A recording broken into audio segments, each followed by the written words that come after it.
ní iṣẹ́ wa fìlẹ̀ wá forílẹ̀ ìdí wa kàgbéga kàgbéga kàgbéga fàyè rí ìgbàlọ́ wà lóde láti bẹ̀rù làbọ̀ mọ́ ká ṣiṣẹ́ ká ṣiṣẹ́ ká ṣiṣẹ́ ká jọyà iṣẹ́ ọwọ́ àtòlẹ́yìnwá ní kẹjẹ ká máa lè bá tẹ̀síwájú ọ̀pọ̀ ilé àtòlù tó dára ọmọ òwúwàdìdé bọ́ sípò ẹ̀dá ọ̀rẹ́ ìwọ ni ìmọ́lẹ̀ ògo adúláwọ̀ àwa ni ìmọ́lẹ̀ ògo adúláwọ̀ àwa ni ìmọ́lẹ̀ ògo adúláwọ̀.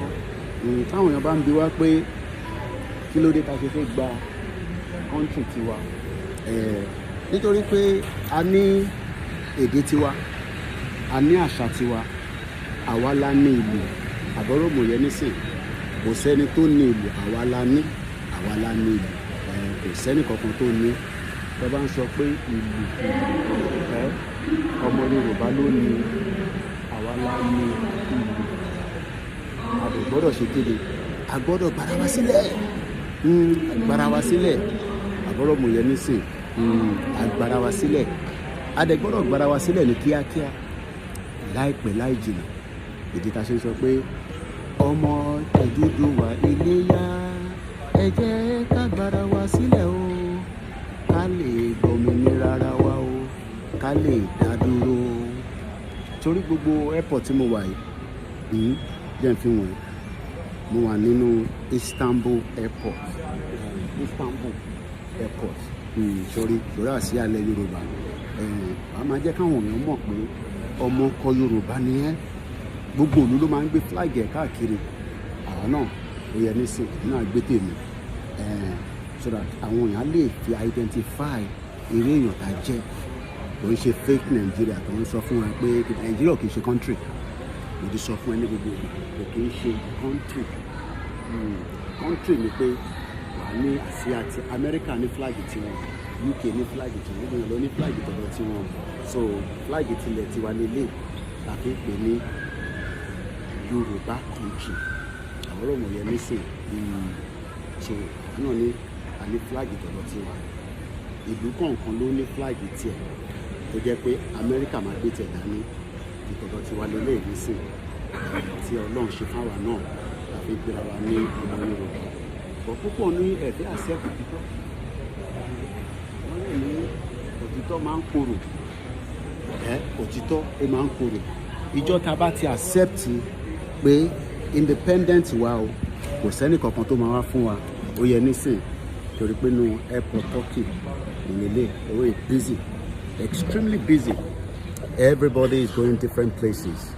Èmi náà padà sí London after tí a ti ṣe many activities, but iṣẹ́ yẹn ò tí tàn, is still a continuation until tá máa fi gba country wa. So ẹ jẹ́ ká túbọ̀ máa push gbogbo effort wa pátá láti lè rí pé òmìnira wa ó dé ní kíákíá. So ẹ jẹ́ ká tún lu ìlú yẹn lẹ́ẹ̀kan sí.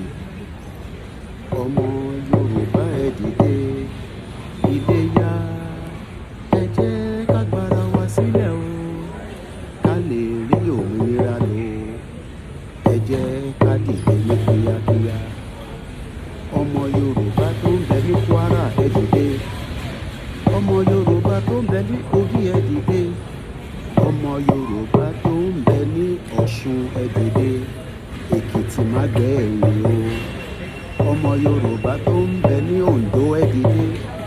Ọmọ Yorùbá tó ń bẹ ní Ọ̀yọ́ ẹ dìde. Ọmọ Yorùbá tó ń bẹ ní Ògùn ẹ dìde. Ọmọ Yorùbá tó ń bẹ ní ìpínlẹ̀ Èkó ẹ dìde. Ẹ jẹ́ ká sọ fún àwọn olóṣèlú pé a ṣe Nàìjíríà mọ́, kò ṣiṣẹ́. A fẹ́ gba kọ́ńtírì tiwa náà. A fẹ́ máa ṣèjọba ara wa. A fẹ́ ní ẹkọ́nọ́mì ara wa. A fẹ́ dá dúró. Kò ń ṣe crime. Is inalienable right. Self-determination. Ẹ̀tọ́ gbogbo wa ni. Enough is enough. So má sọ pé ẹni tó wà láàbúrọ̀d nìkan, ìwọ tó wà nílé náà oníṣẹ́ tó lè ṣe. Polongo ẹ̀ wọ́n múyàn sí right mi ni mò ń ṣe níbí báyìí nísìnyí torí pé gbogbo ọmọ ìlú kọ̀ọ̀kan ló ní right tiwọn. So on that note, self-determination, no retreat, no surrender. Koikimedia, bringing the world closer to your doorstep from Turkey, nílùú Istanbul. So ènìyàn lélẹ̀ ilé lọ́ fi represent ara wa pé àwa ni indigenous people. Indigenous ọmọ náà ń pè ní indigenous.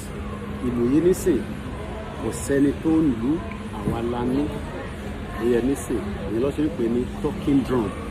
So àgbé lè padà lọ sí UK láti lọ gbé fún àwọn ọmọ Oòduà tí wàá lè máa dùn sí mi létí lóòrèkóòrè. So kò sí alásọba tí wọ́n gbé fi ìlú jí ọba. Ìlú ló máa fi jí ọba ládé ní palace. So ọmọ Yorùbá má dispute, má argue. Yorùbá nation is the solution. Àdèmàdélẹ̀ lórí agbára Ọlọ́run. So like it. So jẹ́ kí n gbé ìlú mi padà sí inú bag káwá wo kí ló tún lọ ní agbègbè. So mo kí gbogbo alẹ́ nǹkan sí.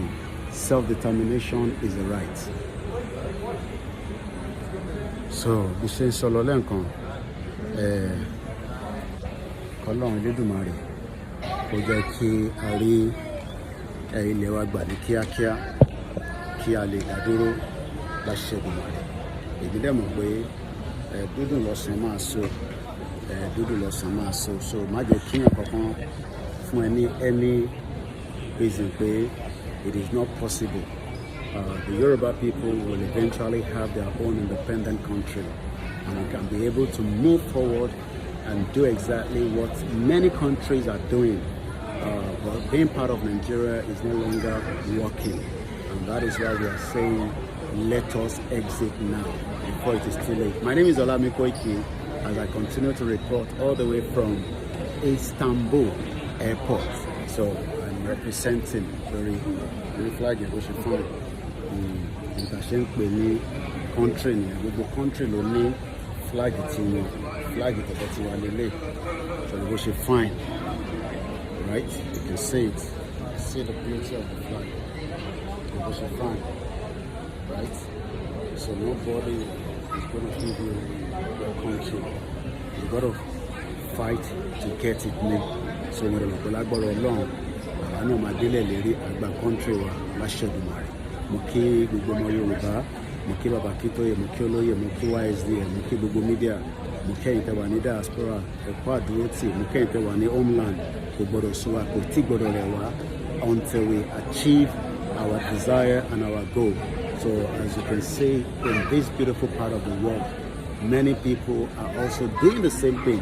Gbogbo àwọn tó ń gbádùn léni nísìnyí tẹ́ ẹ̀rín tó ń káàkiri báyìí léni, àwọn ọ̀ràn wọn ti jà fún wọn, àwọn ṣe ní privilege láti lè máa gbádùn. Táwa náà bá ti ṣe tó yẹ ká ṣe nísìnyí, ìran tó ń bọ̀ náà wá gbádùn ẹ̀. But tá a bá ti ṣe, then many people will suffer the consequence. So, and that is why we are saying ká gba country wa as quickly as possible. So I'm returning back to London and hope to be back again in Africa very soon. And as I say all the time, we must not give up. We must continue the big job because iṣẹ́ yẹn ò tí tán, and we must not relent at all. Koikimedia, bringing it closer to your doorsteps.